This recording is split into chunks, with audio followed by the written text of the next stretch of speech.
Now out of Africa, a civil war in a faraway country is breaking families in Israel. Ethiopian Jews, fathers and husbands, have gone to the battlegrounds of Amhara. Our correspondent Ariel Levin-Waldman spoke to one such family in Israel to find out more. Let's take a look.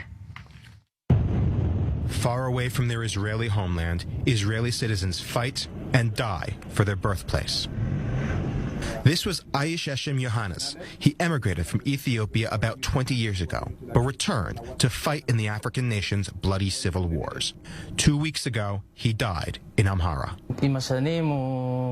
As the years went on, he saw what was happening in Ethiopia and saw that the nation was suffering.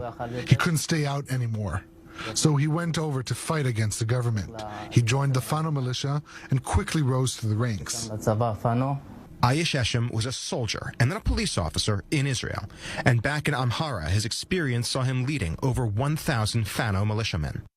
The conflict gets little press in the West.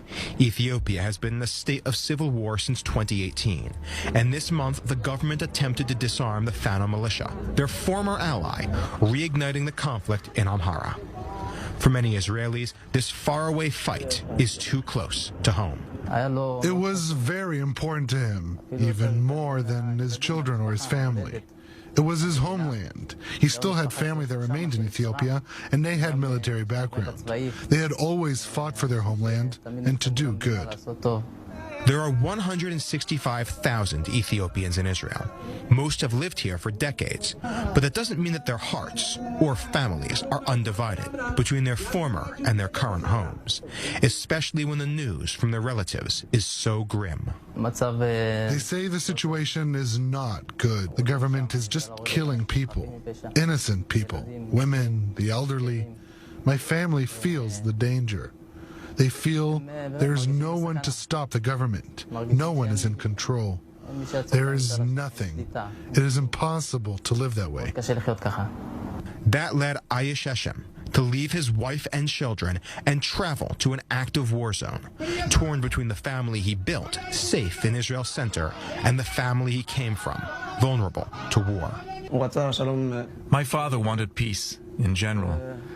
But he went there to protect his family, his mother, his grandfather. They're old and very much in danger.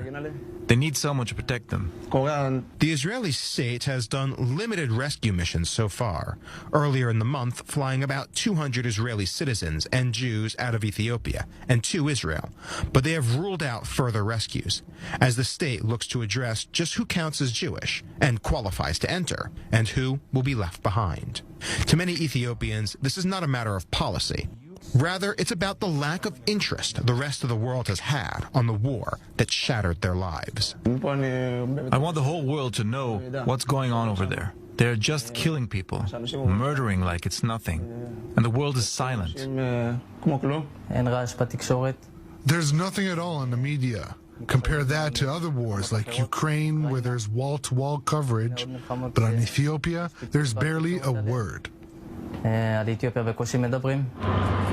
That has in part been due to a digital blackout. Ethiopia's government has shut down the internet multiple times during the conflict and still maintains heavy controls on social media. But in this community is a bitter anger that this has been ignored as just another African war. No one over there right now is a saint to show another way in this conflict. It's a very primitive world there. It's not like Europeans. They have a very different mindset. He believed he could go and change that you could negotiate a way out. I know this was what he wanted because he was a man of peace and unity. It is impossible to say how many men like Ayesheshem are out there right now. There is obviously no registry, and word of mouth is the only exposure they get.